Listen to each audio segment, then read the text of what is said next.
que dice la palabra de Dios: puestos los ojos en Jesús, el autor y consumador de la fe. Y esa es la palabra clave donde hemos estado basando el estudio.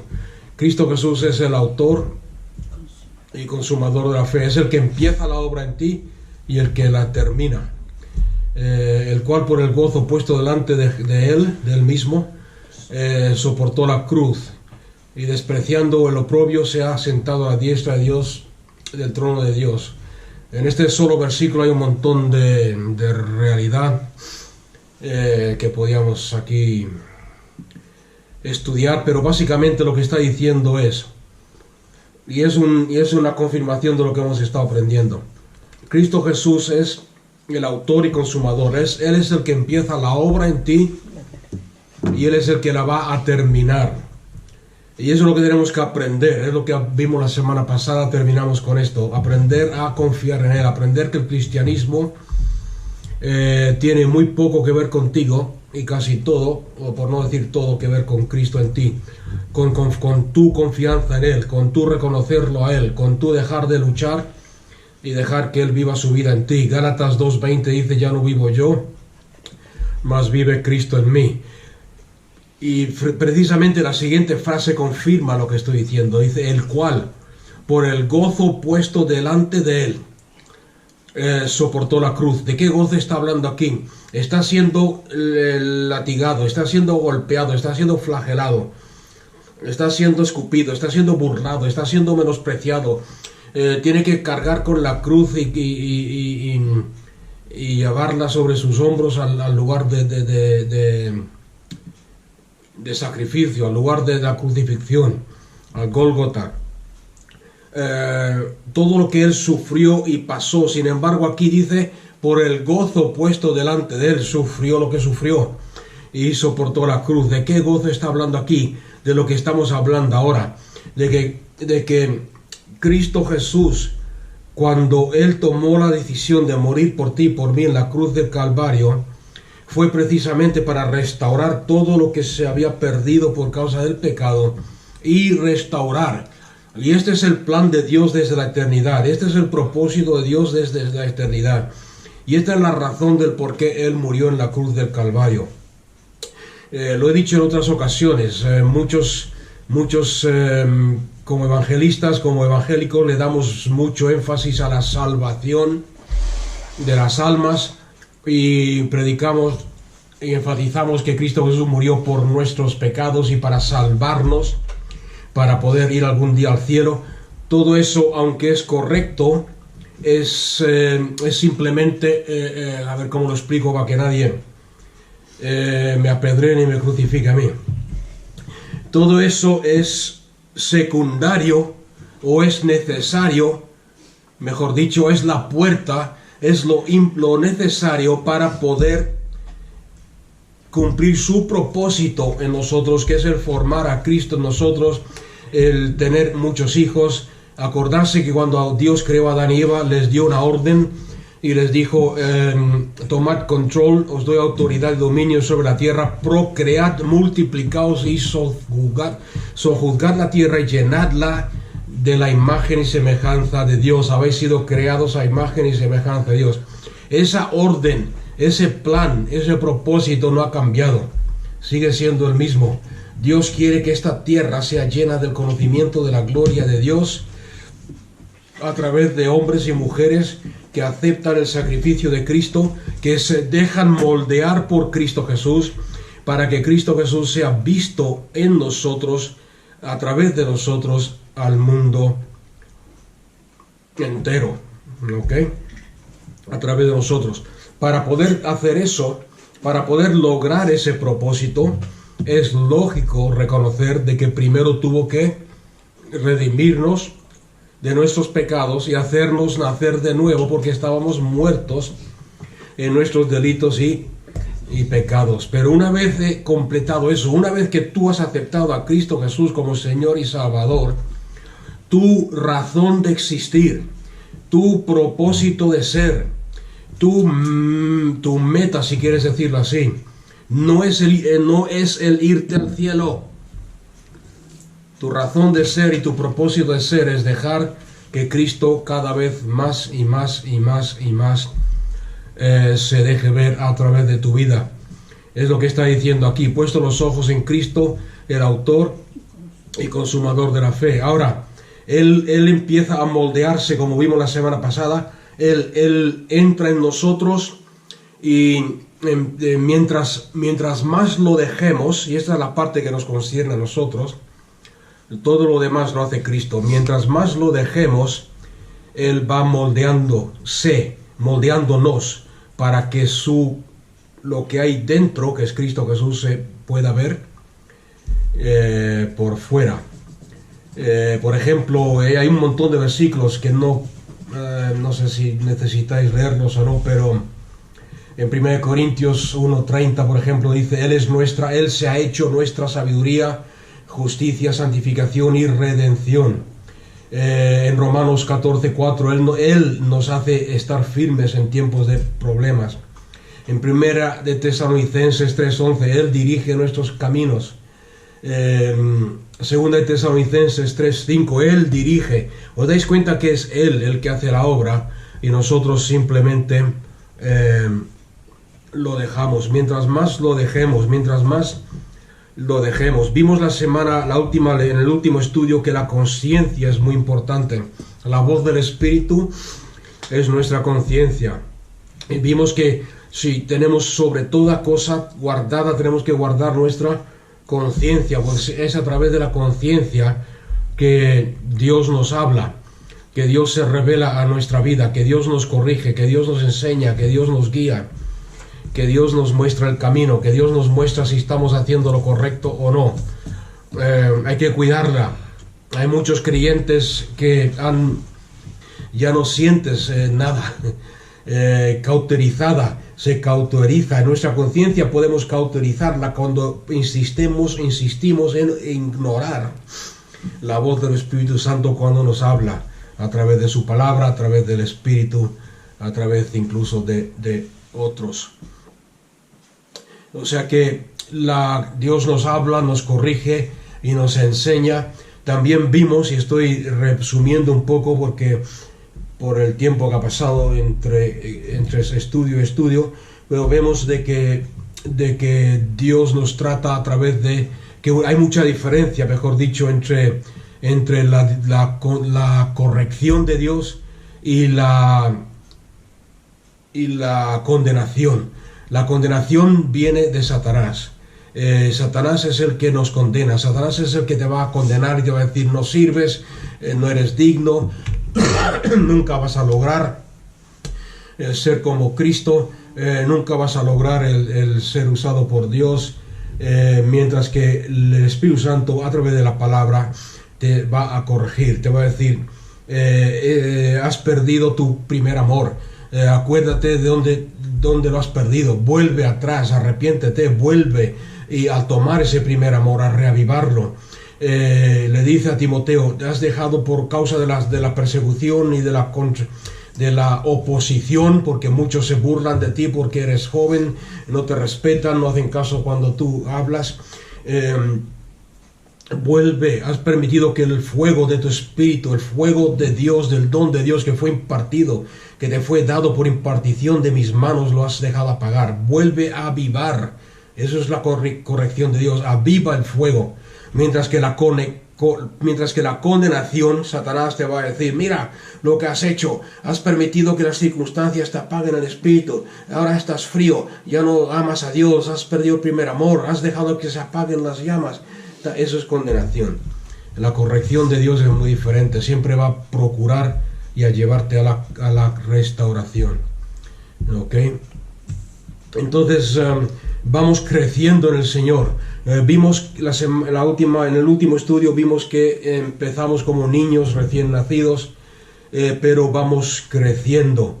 De ser niños recién nacidos a desear y necesitar la leche de la palabra, a ser jóvenes en la fe, y después de ahí pasamos a la madurez o a ser un adulto.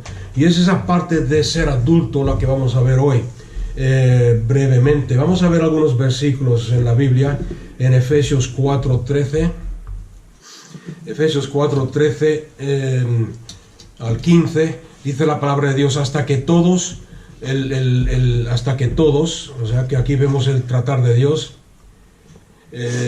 Dios ha puesto ciertas personas en la iglesia responsables de que nos capaciten y nos enseñen hasta que, o con las miras de que lleguemos a la unidad de la fe y del conocimiento pleno del Hijo de Dios, a un varón perfecto, hasta que lleguemos a ser un varón perfecto. Esa palabra perfecto viene de la palabra griega que quiere decir un varón o hembra o mujer maduro, a la medida de la estatura de la plenitud de Cristo, para que ya no seamos niños fluctuantes, sacudidos por las olas y zarandeados por todo viento de doctrina, por todo tipo de enseñanza, en la maniobra tramposa de hombres que emplean con maestría las artimañas del error.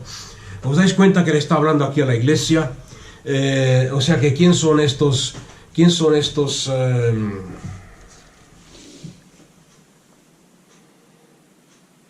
hombres tramposos que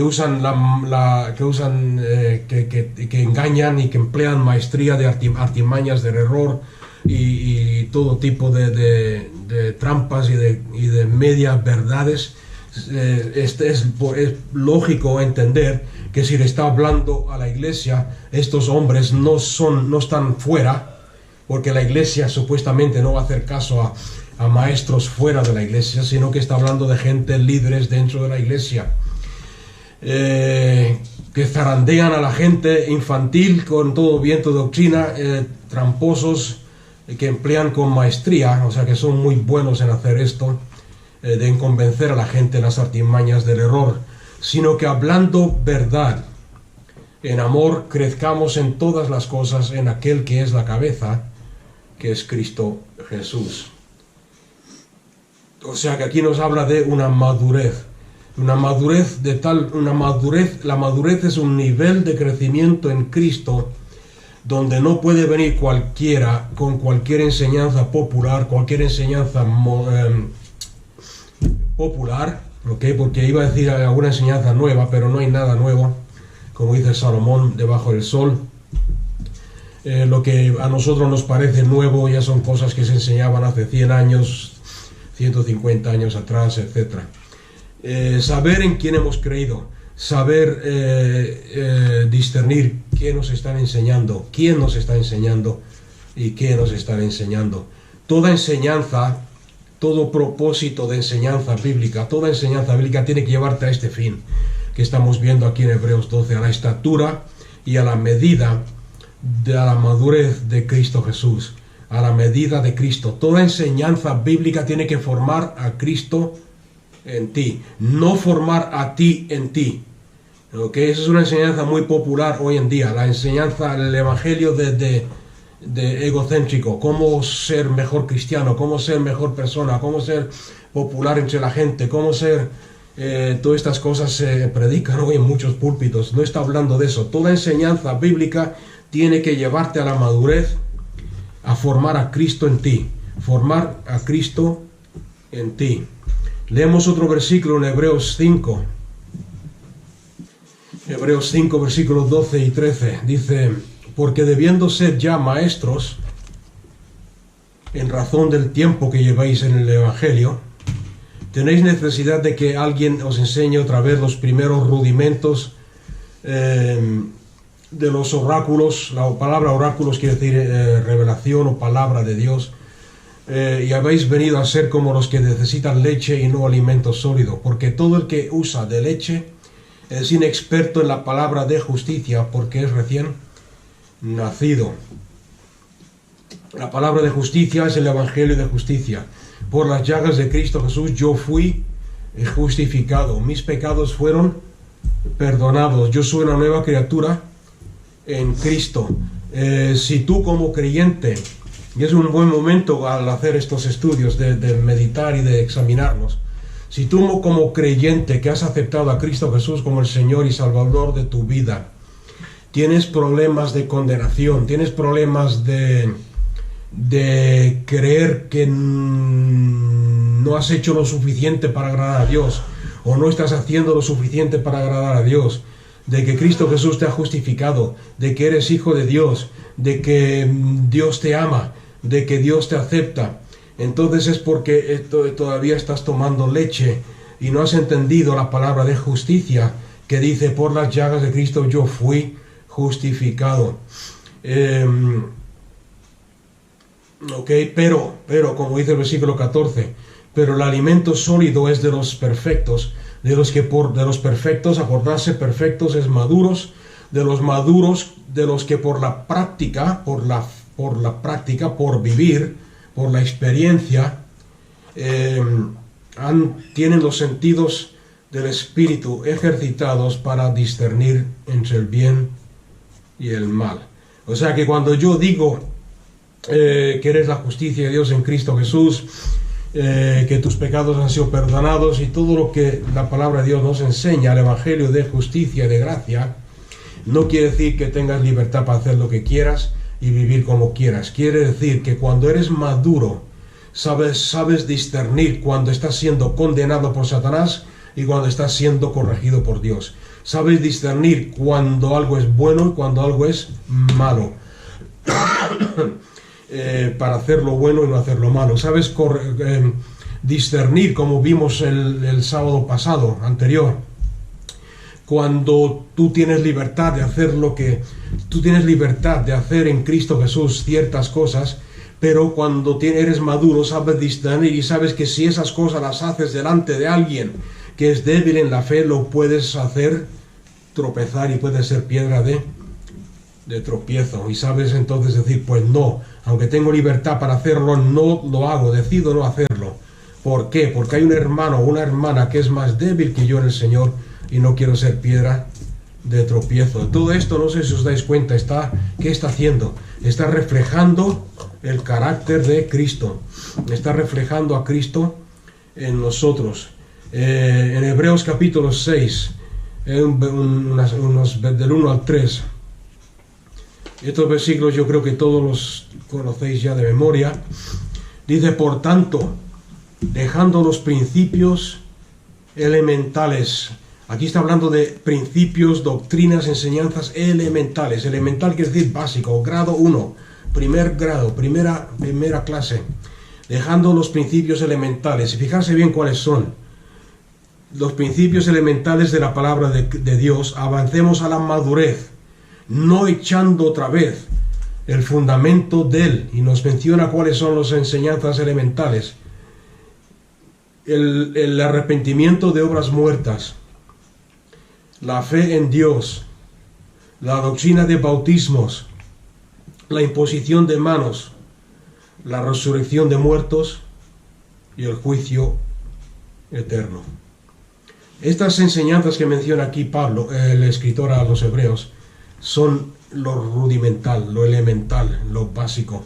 Dice: no volver a echarlos o sea, deberíamos echarlos una vez por todas, este fundamento, echarlo en nuestra vida, fundar este fundamento, de ahí empezar a crecer sobre ello.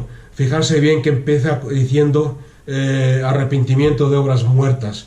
La palabra arrepentir quiere decir cambiar tu forma de pensar. Yo antes pensaba de esta forma, pensaba que podía valerme por mí mismo y no necesitaba a Dios. Pensaba de que con mi propia fuerza y mi propio esfuerzo, mi propia santidad podía agradar a Dios.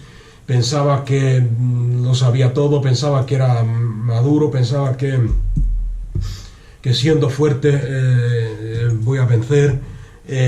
Arrepentirse quiere decir cambiar tu forma de pensar y reconocer que es, como he dicho antes, que si no reconocemos y permitimos que Cristo viva su vida en nosotros, estamos practicando religión, porque es todo esfuerzo nuestro y tarde o temprano nos vamos a frustrar y vamos a decir: llevo tantos años viviendo el evangelio e intentando hacer lo correcto y tratando de hacer lo bueno, probando de hacer lo bueno y sabiendo lo que tengo que hacer y no haciéndolo, como dice Pablo en Romanos 7. Y llega un momento que nos frustramos y decimos: esto no funciona, me he equivocado, etc. Cuando el creyente maduro dice: he echado el fundamento, me he arrepentido, Cristo Jesús ha perdonado mis pecados, yo le doy la vuelta a mi esfuerzo, a mi egocentrismo, a mis pecados, a vivir por mí mismo y buscar mi propio bien, y ahora confío totalmente en Dios. Solamente vivo porque Dios vive, y solamente voy a vencer porque Dios vence, ¿ok? Ese es el primer fundamento. Segundo fundamento, la fe en Dios. La fe puesta en Dios. No está diciendo que creamos que hay un Dios, porque la Biblia dice que aún los demonios creen eso, sino la fe puesta en Dios. ¿Cuántos creyentes te has encontrado en la vida que siguen dudando de Dios, de lo que Dios hace, de lo que Dios ha hecho, de lo que Dios es capaz de hacer? Nos encontramos con gente que siguen dudando, creyentes que siguen dudando que si Dios los ha salvado o no, que si Dios que si es verdad que los ha sanado, que la sanidad es parte del nuevo pacto y de la obra redentora, que si es verdad que Dios escucha nuestras oraciones, que si es verdad que Dios sigue habiendo creyentes que empiezan a sí, yo le pido a Dios esto, pero no sé si es su voluntad o no. Inmadurez. Yo le pido a Dios, yo sé que Dios es el sanador, pero no sé si quiere sanarme a mí o no sé si es mi tiempo. Inmadurez. Yo sé que Cristo Jesús llevó mis pecados en la cruz del Calvario, pero me siento condenado, me siento en inmadurez. No sé si me entendáis o no. La fe en Dios es una confianza total en Dios. Todo lo puedo en Cristo que me fortalece. Ya no vivo yo, mas vive Cristo en mí. Cristo es mi sabiduría, Cristo es mi conocimiento, Cristo es mi santidad, Cristo es Cristo. Esa es la fe en Dios, en que todo lo que Dios ha hecho, lo ha hecho para mí y lo ha hecho por mí, y Dios no es hombre para que mienta, ni hijo de hombre para que no cumpla lo que ha prometido. La doctrina de bautismos, bautismo quiere decir sumergirse. De esta sí que podríamos hablar y enseñar un poco, porque el fundamento que se ha echado por muchos años en la iglesia protestante así, es un fundamento muy mal echado, muy inestable. Okay. La doctrina, la enseñanza de bautismos. ¿Qué quiere decir cuando yo me bautizo? Cuando yo me bautizo en agua, no estoy demostrando mi fe a nadie. Cuando yo me bautizo en algo, como enseñan muchos, no estoy demostrando mi fe, no estoy dando un testimonio de que ahora soy cristiano. Cuando yo me bautizo en agua es porque reconozco que Cristo Jesús es mi Señor. Y como Cristo Jesús es mi Señor, para que Satanás se entere, no para testimonio a mis amigos y a mis hermanos, para que Satanás se entere, para que yo me entere, para que mi cuerpo se entere, para que mi ego se entere, tomo la decisión, como enseña Romanos 6, tomo la decisión de identificarme con Él en su muerte y sepultura. Y cuando yo bajo por fe a las aguas del bautismo y pido que me bauticen en agua, lo que estoy literalmente haciendo, y deberíamos hacerlo en voz alta, estoy literalmente diciendo: Satanás, renuncio a tu reino, renuncio a tu señorío, renuncio a tu poder sobre mi vida, renuncio a mi carne, renuncio a mi ego, renuncio a mis deseos, renuncio a todo señorío y todo pasado, todo el pasado en mi vida, renuncio a todo pasado en mi vida que ha querido destruirme, renuncio a todo señorío de Satanás, y para que veas, Satanás, que renuncio a tu señorío, me entierro, estoy muerto, me he sepultado, ya no existo, soy una nueva criatura. Y cuando salgo del agua, Señor, acepto ahora, he renunciado a mi pasado, he renunciado a mi Señor anterior, y ahora salgo a una nueva vida, he resucitado con Cristo a una nueva vida, y de ahora en adelante tú eres mi Señor. Ya no mando yo, mandas tú. Ya no gobierna Satanás sobre mi vida, gobiernas tú. Ya no me controla mis pensamientos de mi pasado, ahora gobiernas de la cruz en adelante, de la cruz en adelante.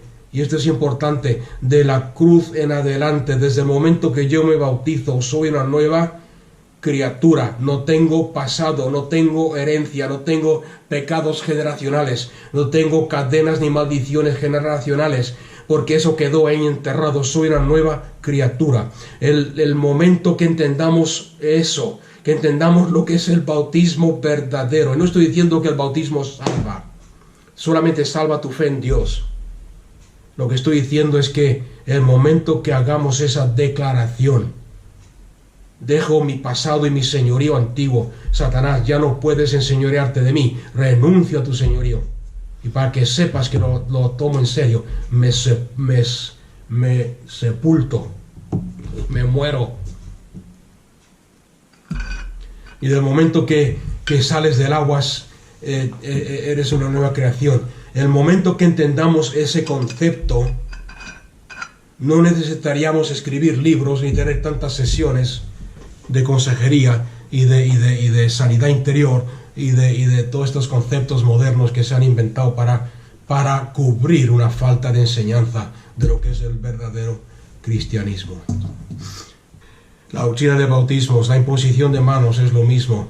Imposición de manos, hay poder en la imposición de manos. ¿Por qué deberíamos creer esto? El apóstol Pablo nos le avisa a Timoteo: no impongas las manos con rapidez sobre nadie. Y no está hablando de imponer las manos para sanidad, está hablando de imponer las manos para liderazgo, ¿por qué? Porque con la imposición de manos hay transferencia, hay una transferencia de espíritu, hay una transferencia de vida, hay una transferencia. Cuando Jesús entró en la casa de Simón Pedro y vio su suegra, la suegra de Pedro en la cama, la tomó de la mano. Y dice la suegra de Pedro, la fiebre se le fue y se levantó. Talita Cumi, la joven que estaba muerta, la cogió de la mano. Jesús dijo: no está muerta, sino que duerme. La tomó de la mano y resucitó. Cuando oramos por los enfermos, es una buena práctica cogerlos de la mano. Hay una transmisión. Y eso tiene dos sentidos. Si os fijáis en lo que estoy diciendo, transmisión. ¿Qué estamos transmitiendo? ¿Y qué estamos recibiendo? ¿Okay? Es importante. La imposición de manos para sanar, la imposición de manos para ordenar al ministerio, la imposición de manos. La resurrección de los muertos, otro fundamento básico que deberíamos dejar atrás. Todos resucitaremos. Los que han aceptado a Cristo Jesús como el Señor de su vida, resucitaremos para vivir con Él donde Él esté por toda la eternidad. Los que han muerto sin aceptar a Cristo como el Señor y Salvador resucitarán para lo que la Biblia llama la segunda muerte, para pasar la eternidad alejados de Dios, de su gloria, de su presencia. O sea que hay resurrección para buenos y para malos. Y el último es el juicio eterno, es el juicio de Dios. Estos son el fundamento. Estas cosas deberían estar claras en nuestra vida como creyentes y no volver a echarlas vez tras vez. El versículo 3 dice: y esto lo haremos si Dios lo permite. Esto lo haremos si Dios lo permite. En otras palabras, crecer y ser iluminados. Quiero hablar de una cosa importante, porque hay una palabra, cuando hablamos de hijos de Dios, hay una palabra en griego que en nuestro idioma no se entiende completamente, y es la palabra adopción.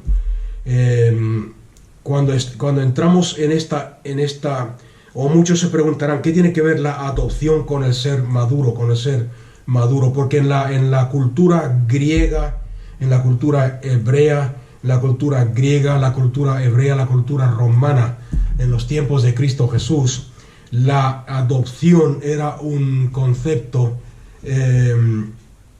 muy diferente a lo que nosotros entendemos hoy. Nosotros hoy, cuando hablamos de adopción, pensamos en ir a un lugar, a un orfanato y adoptar un niño pequeño, un recién nacido de 1 año, 2 años, 3 años, adoptarlo como hijo nuestro, como un bebé, no un niño pequeño.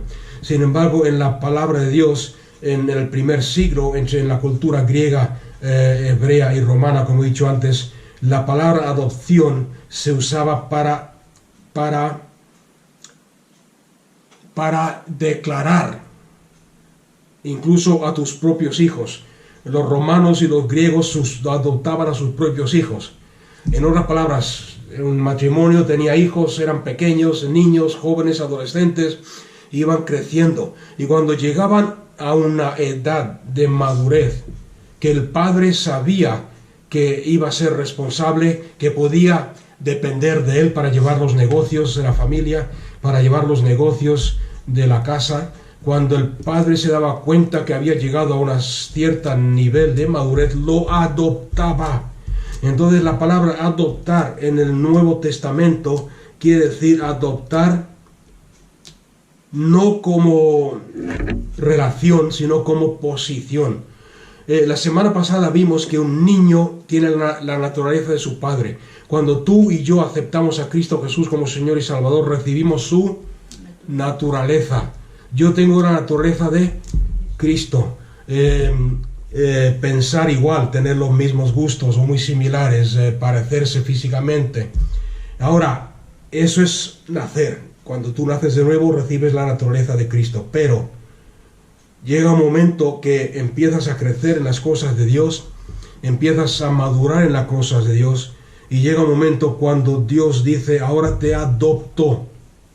Y entonces ya no es relación, sino que es posición. Te da responsabilidades, Dios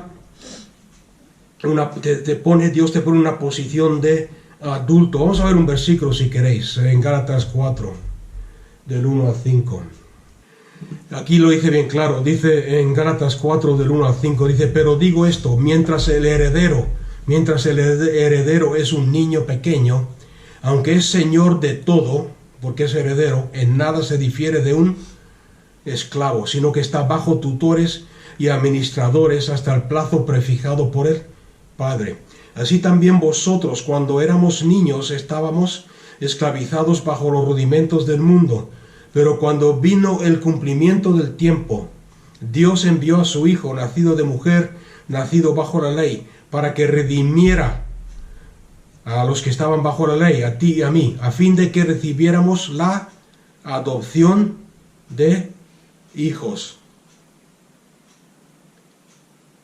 Y versículo 7, así que ya no eres un esclavo, ya no eres un niño, sino un hijo adoptado, heredero de todo lo que Dios tiene por medio de Cristo Jesús. Aquí vemos la diferencia. Tenemos la naturaleza de Dios, pero cuando nos dejamos moldear por Dios, nos dejamos corregir por Dios, nos dejamos enseñar por Dios, entonces recibimos el carácter, somos el carácter de Dios, que es diferente a su naturaleza, y Dios nos adopta como hijos maduros, a hijos maduros con responsabilidades. Amén.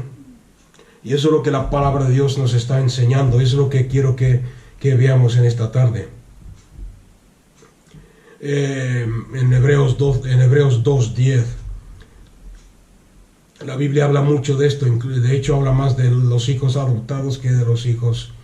La única diferencia es que en español, tanto hijo adoptado como hijo se traduce como hijo, como niño, como hijo. Entonces si no lo estudias en griego es difícil ver la diferencia, pero la Biblia habla de hijos que tienen la naturaleza de su padre y a hijos adoptados que tienen el carácter de Dios. Dice porque en Hebreos 2:10, porque convenía a aquel por cuya causa son todas las cosas y mediante el cual todas las cosas subsisten, que cuando llevó a muchos hijos a la gloria, perfeccionara por medio del padecimiento al autor de la salvación de ellos.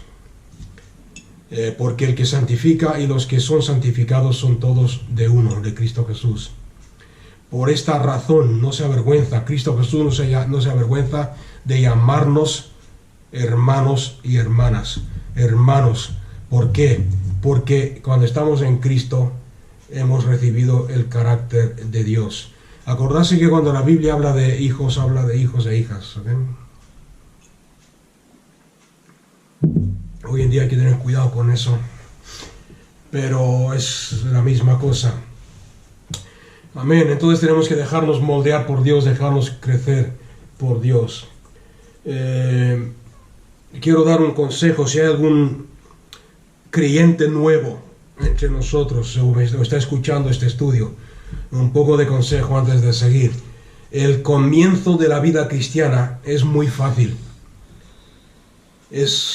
No sé si te acuerdas tú cuando tú te convertiste al Señor.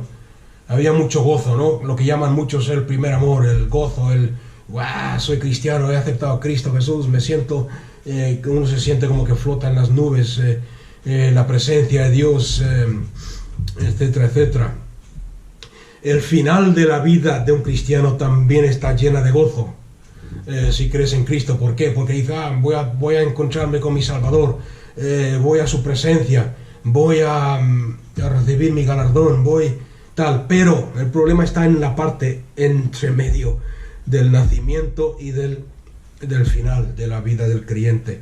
Es ahí, en esa parte del medio, donde las batallas más serias, más severas se llevan a cabo, y es donde muchos caen y se apartan de la fe, se apartan de Dios, o simplemente caen y se quedan caídos y no se vuelven, no se levantan. La verdadera prueba de nuestra fe, como hemos visto antes, fe en Dios, viene no al principio cuando aceptamos a Cristo, no al final cuando nos vamos con Él, sino en medio. La verdadera fe se prueba en medio de nuestro caminar con Dios. Y es Cristo Jesús que ha pasado por todas estas cosas antes que nosotros, el que nos da la fuerza, nos da el poder, nos da la habilidad, nos da la sabiduría para vencer. Por eso dice en Hebreos 12, 1 al 3, teniendo alrededor nuestro tan grande nube de testigos, despojémonos de todo pecado y aquello que nos ralentiza en nuestro correr, y corramos sin obstáculo la carrera que tenemos por delante, fijando, y aquí está el secreto, fijando nuestros ojos en Cristo Jesús, que es el versículo que hemos leído antes. No pongas tus ojos en otras personas, no pongas tus ojos en los demás, aunque lo digo eso con tristeza, porque si el cristianismo fuese tal como la Biblia nos enseña, no haría falta decir eso, no fijes tus ojos en los demás, fíjate en Cristo. No, porque si yo he nacido de nuevo y yo tengo el carácter de Cristo, yo tengo la naturaleza de Cristo, yo debería poder decirte a ti, como el apóstol Pablo lo hizo, imitarme a mí como yo imito a Cristo. Ahora, si yo como hermano no te puedo decir eso con toda conciencia, si yo te digo a ti, no te fijes en mí porque te puedo fallar, fíjate solamente en Cristo, es porque algo no está bien en mí. No sé si alguien ha entendido eso. Entonces, quiero darte algunos puntos si eres un creyente nuevo o recién nacido en el Señor. Lo primero, todo cristiano te romperá el corazón. El dolor y la traición, si quieres decirlo así, más dolorosa que vas a recibir va a ser tristemente por manos de creyentes, de tus hermanos. ¿Ok? Entonces, no lo digo para que rechaces a los hermanos, lo digo para que te mantengas firme. Otro punto importante, no todo aquel que confiesa a Cristo o que habla de Cristo conoce a Cristo. El fruto de la verdadera fe, el fruto de conocer a Cristo es el amor. Es el tratar a todos los demás de la misma forma que te gustaría que te tratasen a ti. Ese es el fruto de una persona que realmente conoce a Cristo. Hay tiempos en la vida del creyente y muchas de estas cosas no te las dicen cuando naces de nuevo, cuando empiezas tu caminar con el Señor. A mí me hubiese gustado que me las hubieran dicho cuando yo acepté a Cristo como Señor y Salvador. Me hubiese ahorrado muchos fracasos. Habrán momentos en tu vida cuando vas a experimentar y vas a pasar por temporadas de sequedad, o lo que muchos llaman desierto, donde parece, fijarse en mis palabras, donde parece que Dios está lejos, de que no sientes la presencia de Dios como en otras ocasiones. Es ahí donde tienes que aprender a vivir por fe, no por lo que sientas. ¿Por qué? Porque Cristo mismo, Dios mismo dijo, nunca te dejaré ni te desampararé. En ninguna parte de la Biblia vas a leer que Dios diga, mientras me sientas cerca es porque estoy contigo, pero cuando no me sientas es porque te he dejado, o me he apartado de ti, o estoy muy ocupado, o no he querido levantarme hoy para acompañarte. No lo vas a ver. Y es ahí, no sé si me entendéis o no, la fe, donde entra la fe. Te sienta o no te sienta, Señor, yo sé que estás conmigo, porque tú has dicho en tu palabra y tú has declarado que nunca me dejarás y nunca me abandonarás. Aún, como vimos el sábado anterior, aún en el valle de sombra de muerte, tú estarás conmigo. En el Antiguo Testamento dice, aunque pase por el fuego, tú estás conmigo, aunque pase por las aguas, no me ahogarán, porque tú estás conmigo. Otro punto importante, ten cuidado lo que escuchas y lo que lees. Lo que hemos visto antes es mucha basura que lleva el título de cristiano, sin embargo es enseñanza popular, es enseñanza pop, como la música pop, que dura por un tiempo y después desaparece. Asegúrate de que esté basado en la palabra de Dios, de que conozcas al escritor. Otro punto importante, escribe tus metas. ¿Por qué? Porque tus metas y tus sueños se convierten en el creyente que confía en Dios, se convierten en tus oraciones. Las metas, Dios es el que pone en ti el querer como el hacer. Las metas y tus sueños son tus peticiones de oración a Dios. Escríbelas en un libro, pídeselas a Dios, habla con Dios acerca de ellos. Padre, esta es mi meta, este es el sueño que yo tengo. Señor, quiero hacer esto, quiero hacer lo otro, quiero algún día poder escribir un libro que te glorifique, quiero, Señor, viajar a las naciones, quiero predicar tu evangelio, quiero, etcétera, quiero orar por los enfermos. Tu meta se convierte en tu oración a Dios. Otro punto importante como creyente que tenemos que tener en claro, os dais cuenta que todo esto es formar a Cristo, carácter de Cristo. Nunca juzgues a otro cristiano, a no ser que hayas andado primero en sus pasos o por lo mismo que está pasando él. Es muy fácil juzgar a los demás, pero si tú no has pasado por lo mismo, no tienes ningún derecho. Si no has andado en sus zapatos, no sé si se dice así en español o no, si no has pisado por sus huellas, no juzgues a los demás.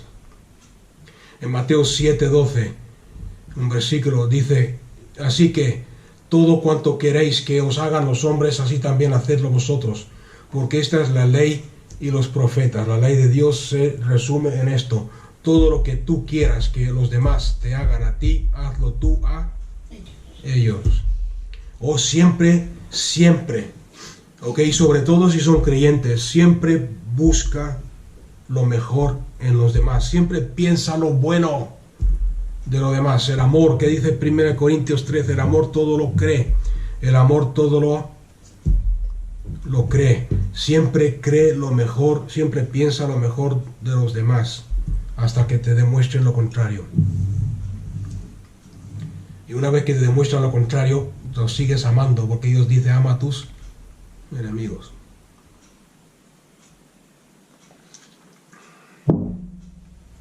¿Os está gustando eso?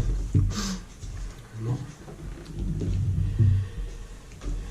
Busca a alguien que sea tu mentor, busca a alguien que te pueda enseñar cuando tengas dudas, cuando tengas dificultades, cuando tengas preguntas, alguien que puedas llamarla o llamarlo, decirle, vamos a tomarnos un café, vamos a tomarnos un té porque necesito hablar. No busques a alguien que tenga inseguridades en su propia vida, no busques a alguien que hable negativamente de los demás, no busques a alguien que tiene un problema con el ego, que tiene el ego muy inflado.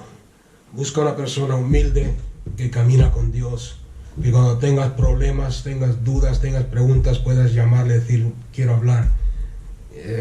explícame esto, enséñame esto, ¿qué harías en esta situación? Tal, ¿ok? Y otro punto quizás importante que me viene a la mente ahora: nunca creas que las respuestas que tienes ahora, hablando de mentor, nunca pienses que las respuestas y el conocimiento que tienes ahora sobre Dios y sobre las situaciones, sobre la vida, te van a servir toda la vida. ¿Por qué? Porque la vida, las circunstancias cambian, y en otras palabras, lo que quiero decir con esto, que tienes que aprender a ser un estudiante siempre, toda la vida, ser un estudiante del reino, un estudiante de la palabra de Dios, siempre dispuesto a aprender de Dios, a que Dios te diga: sí, eso que sabías, o eso que sabías o que enseñabas antes estaba bien en ese tiempo, pero ahora esto. Ok, si hay algo que no sepas, si alguien te pregunta algo y no lo sabes, pues dilo: no lo sé. No pasa nada con decir no lo sé. Ahora, si lo sabes, pues dile esto, esto y esto. Y el último punto, que es importante y lo hemos repetido muchas veces: descubre quién eres en Cristo Jesús y aprende a vivir de esa realidad. Quién eres en Cristo, aprende quién eres en Cristo y empieza a vivir de esa realidad. Quién eres en Cristo: soy hijo adoptado por Dios, maduro, vive como tal. Soy la justicia de Dios en Cristo Jesús, vívelo. No vivas en condenación, no vivas con mentalidad de pecado, sino con mentalidad de justo. Amén. Hemos leído antes de que Dios nos glorifica. La palabra glorificar o santificar, la palabra santificar o glorificar viene a ser más o menos lo mismo en este contexto. Es la glorificación. Podríamos decir que es la expresión más alta, más amplia de nuestra vida. Por ejemplo, una flor. Cuando tú plantas una flor,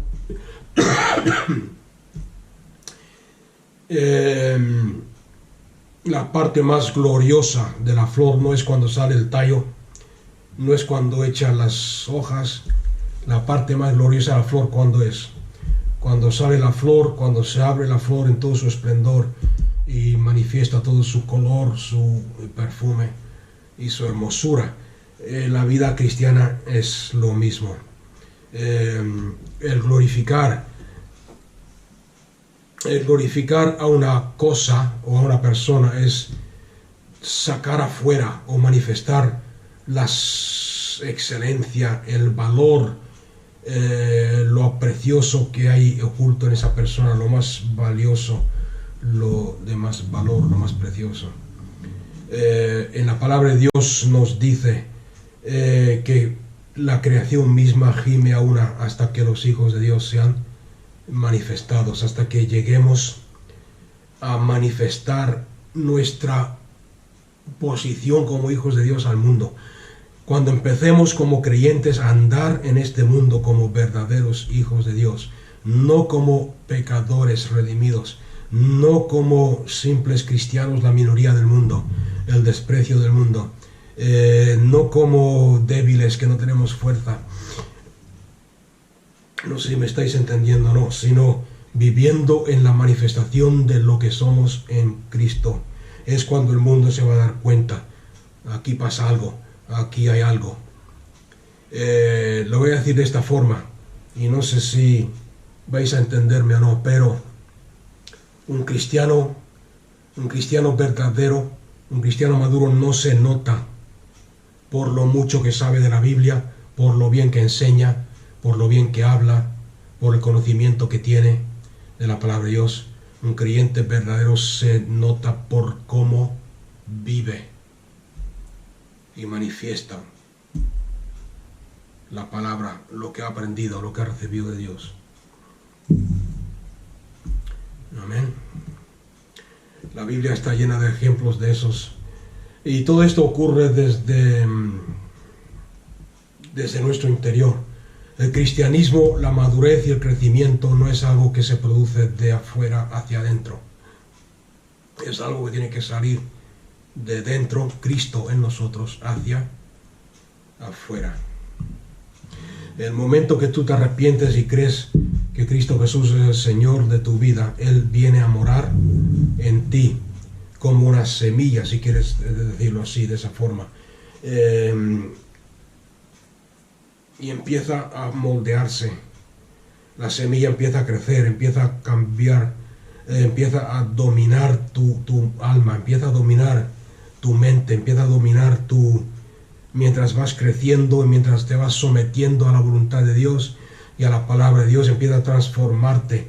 El Cristo que ha venido a morar en ti empieza a dominar tu mente, a dominar tus emociones, a dominar tu voluntad.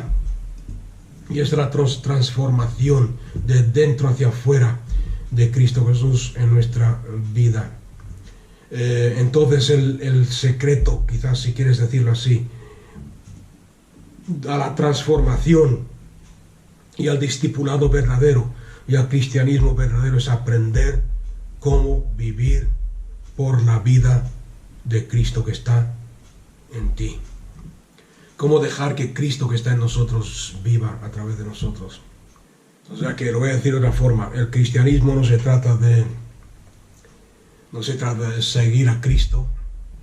No se trata de seguir una religión. No se trata ni siquiera de ir a la iglesia. No se trata de cosas externas. No se trata de servir a Dios externamente. Se trata de dejar o aprender a dejar o a vivir de la vida de Cristo que está en mí. Pero todo tiene que ver con el aceptar y el reconocer que estamos muertos, que hemos sido crucificados con Él y que ahora vivimos con Él y que Él vive en nosotros y que ya no vivo yo, más vive Cristo en mí. Confiar nuestra vida a Cristo Jesús, aceptarlo como Señor. Voy a decirlo de otra forma. Voy a tratar de explicarlo. Se trata entonces de la madurez espiritual, crecimiento espiritual, tiene mucho que ver con convertirte exteriormente lo que tú ya eres por dentro, lo que tú ya eres. Por ejemplo, la Biblia dice, en el versículo que he citado varias veces hoy, la Biblia dice, porque somos la justicia de Dios en Cristo Jesús. ¿Cuál es la realidad? ¿Qué es lo que tú ya eres? Tú eres la justicia de Dios en Cristo Jesús. Dios te mira y te ve como que nunca has pecado jamás. Entonces, ¿qué es el cristianismo? ¿Qué es la madurez? Es aprender a vivir o a convertirte en eso que ya eres.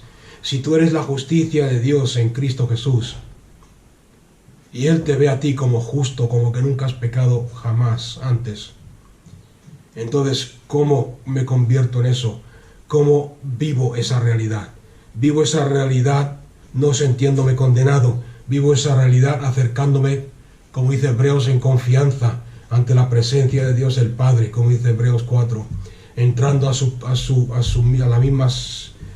mismo trono, el trono de justicia, sin temor y sin sentido de inferioridad ni de culpabilidad. ¿Cómo se vive eso? Cuando Satanás viene y te condena y te dice tú no puedes orar por un enfermo porque no eres suficientemente bueno, contestar como contestó Pedro y Juan en el capítulo 3 y 4 de Hechos. Dice, vosotros venís a nosotros y nos miráis a nosotros pensando que por nuestra santidad y nuestra madurez y nuestra perfección hemos sanado a este cojos, y no os dais cuenta que este cojo fue sano por la fe en el nombre de Cristo, en otras palabras, en lo que Cristo Jesús ha hecho por nosotros y por Él en la cruz del Calvario. Amén. Y eso es algunos versículos, si queréis apuntarlos, coger papel y lápiz. Por ejemplo, Colosenses 2:10. La palabra de Dios dice, tú estás completo en Cristo, quien es la cabeza de todo principado y poder. Tú estás completo en Cristo. Eso es la realidad, eso es lo que tú ya eres. Vamos a buscarlo un momento, voy a buscarlo aquí y leerlo. Colosenses 2:10. Y habéis sido hechos, os dais cuenta que está en pasado, y habéis sido hechos completos en Cristo, el cual es la cabeza de todo principado y potestad. Habéis sido hechos completos en Él. Eso es la realidad, eso es lo que tú ya eres, completo en Cristo. Entonces tienes que aprender a vivir y a ser una persona completa. Cuando tú creas esto que acabamos de leer, he sido hecho completo en Cristo, ya no puedes ir por ahí como hacen muchos llorando y orando a Dios. Señor, necesito más de ti. Señor, quiero más de ti. Señor, lléname más de ti. Señor, ¿por qué? Porque la Biblia dice que ya hemos sido hechos completos en Él. Entonces vive esa realidad. En Gálatas 2:20, en versículo que conocemos de memoria, y ya no vivo yo, sino que Cristo vive en mí. Y lo que yo vivo en la carne, lo vivo en la fe del Hijo de Dios, quien me amó y se entregó a sí mismo por mí. Ya no vivo yo. Eso es la realidad. Eso es la realidad. Vive esa realidad. Aprende a vivir esa realidad y a convertirte en esa realidad.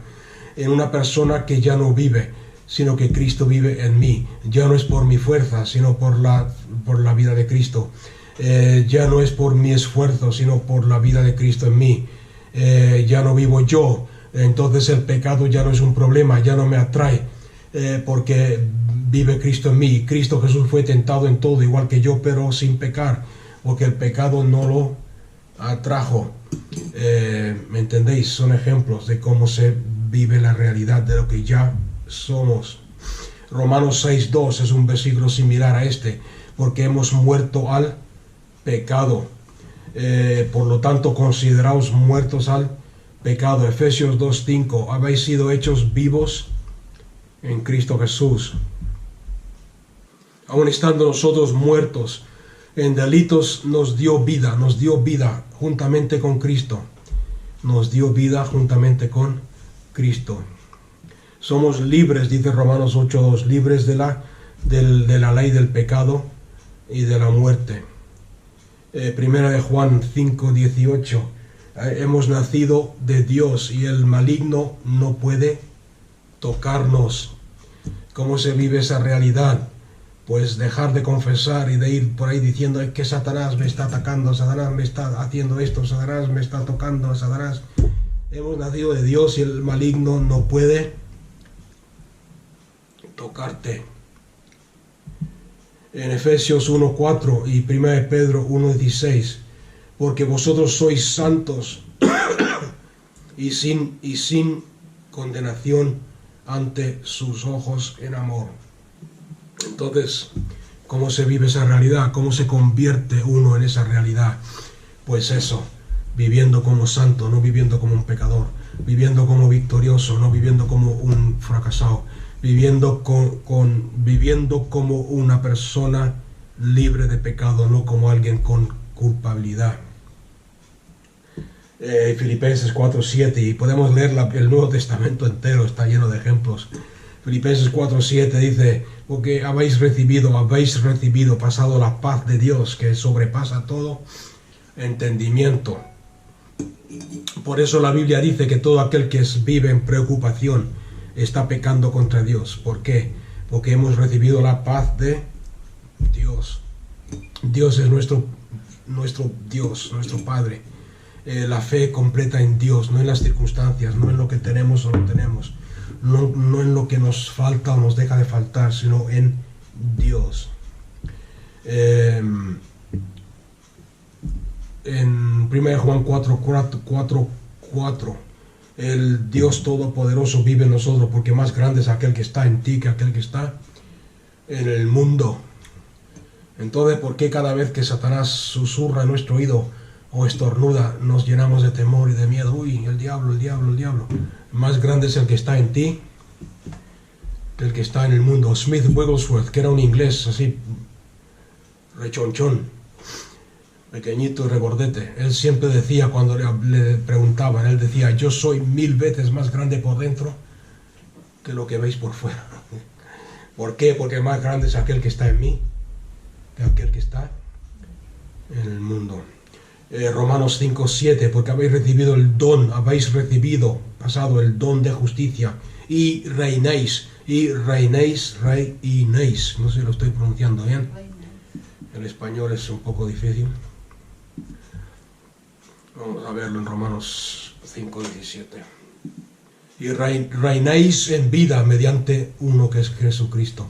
O sea que reinamos en vida, reinamos en vida. No estamos esperando reinar cuando venga Cristo, no estamos esperando reinar cuando llegue el milenio, no esperamos reinar en el futuro. La Biblia dice que estamos ya reinando, que hemos sido hechos, dice Apocalipsis, una casta, un reino, una nación de reyes y sacerdotes. Reinamos. ¿Qué es lo que hace un rey? Un rey reina, un rey tiene autoridad. Lo que un rey dice se cumple, lo que un rey habla se obedece. Cuando un rey habla, los demás bajan la cabeza y dicen sí, Señor. Cuando tú, que eres rey o reina, hablas, los demonios tienen que poner atención, bajar la cabeza. Como he dicho, podemos seguir y seguir. Filipenses 4:3, todo lo puedo en Cristo que me fortalece. Hay muchos. 1 de Juan 4:10.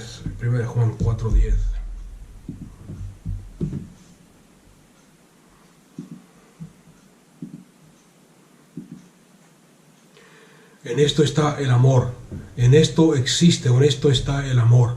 No en que nosotros hayamos amado a Dios, sino en que Él nos amó, pasado, y envió a su Hijo como propiciación por nuestros pecados. En otras palabras, eres amada por Dios. Dios te ama. No digas nunca más, es que Dios no me quiere, es que Dios no me ama a mí. Dios te ama. Incluso el apóstol dice, siendo aún pecadores, Dios demostró su amor hacia nosotros, mandando a su Hijo a morir en la cruz del Calvario. Juan 17:23 dice, de la misma forma que el Padre ama al Hijo, te ama a ti. Juan 10:28. Y voy a... okay, tengo una lista aquí que, como estoy diciendo, todo el Nuevo Pacto, todo el Nuevo Testamento. Juan 10:28. Y yo les doy vida eterna, y no perecerán jamás, y nadie los arrebatará de mi mano. Yo les doy vida eterna, y nadie los arrebatará de mi mano. Nadie los arrebatará de mi mano. Ni la muerte, ni la vida, ni la persecución, ni la tribulación los arrebatará de mi mano. O sea que Cristo Jesús es nuestro Salvador, Cristo Jesús es nuestro Redentor, basándonos en su muerte, en su sepultura, en su resurrección, en su ascensión al cielo. Él nos ha liberado del pago del pecado, de la culpabilidad. Nos ha librado del poder del pecado y nos ha liberado de la presencia del pecado, nos librará de la presencia del pecado. Pero tenemos que poner nuestra confianza en Dios, llevarnos a la madurez. Hay una cosa que tenemos que entender, cómo lo hace Dios. He dicho antes que la fe en Dios es importante. Cuando creas que Dios, cuando tú te sientas, en primer lugar, cuando tú te sientas que Dios no está cerca, o que estás pasando por un desierto, una temporada de sequedad, es cuando más tienes que creer que Dios está contigo. Lo mismo pasa con las pruebas. Las pruebas producen, como hemos visto, paciencia, el carácter de Cristo, Es en medio de la prueba, no echarle la culpa a Satanás, aunque la tenga. No te dejes vencer y no te metas en una actitud de autoconmiseración. Porque eso es egoísmo, eso es egocentrismo. No permitas que tu alma y tu mente se metan en autoconmiseración, es decir, mira, pobre yo, todo me sale mal, todo el mundo está en contra de mí, todo me pasa a mí, todo me sale mal, todo. ¿Por qué? Porque esa prueba, esa situación es para que tú pongas en práctica tu fe y madures y crezcas. Madures y crezcas. No sé si me está entendiendo alguien. Cuando tengo una tentación delante, yo me levanto y digo, he sido liberado del poder del pecado. Ya no vivo yo, mas vive Cristo en mí. Por lo tanto, he sido librado, como dice la palabra de Dios en Romanos, de la ley del pecado y de la muerte. Y ahora vivo bajo la ley de la vida en el Espíritu, la ley de Cristo Jesús. El pecado ya no se enseñorea de mí. No tienes poder sobre mi vida. No tienes por qué dejarte dominar por el pecado. Considérate muerto al pecado. Cuando la gente habla mal de ti, gracias Padre, sobre todo si hablan mal de ti por causa de Cristo. Si hablan mal de ti porque eres chismoso, chismosa, o te metes en la vida de todo el mundo y tal, pues aguántate, te lo mereces. Pero si hablan mal de ti porque por honrar a Cristo, por ser la justicia de Dios en Cristo, por ser hijo adoptivo de Dios, entonces gózate, pon tu fe en práctica. Ni la persecución, ni lo bueno ni lo malo me pondrá a separar del amor de Dios. La muerte.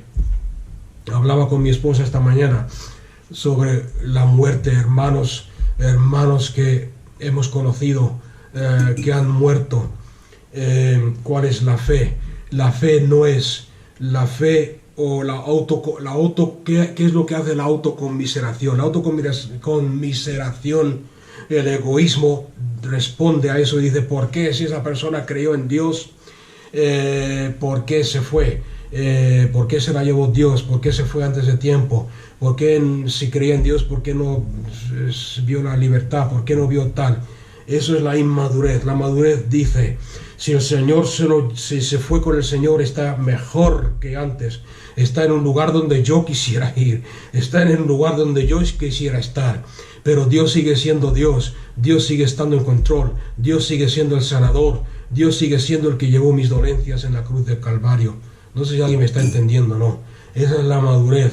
En medio de la persecución, en medio de la tribulación, en medio de la contrariedad, de las situaciones donde parece que Dios no está contestando tus oraciones, saber y responder, como dice el profeta Habacuc, aunque no haya trigo en las cámaras, en las reservas, aunque no hayan vacas en el corral, aunque no haya leche en la nevera, aunque los higos no lleven fruto, con todo me gozaré y adoraré y alabaré al Señor, porque el Señor es Señor. Ahora, ¿estoy negando la provisión de Dios? No. Dios es mi proveedor y nada me faltará. Pero, aunque no lo esté viendo, Dios no cambia por causa de mis circunstancias. Eso es lo que produce madurez. Y esos son los creyentes que Dios está buscando y aquellos que Dios puede usar.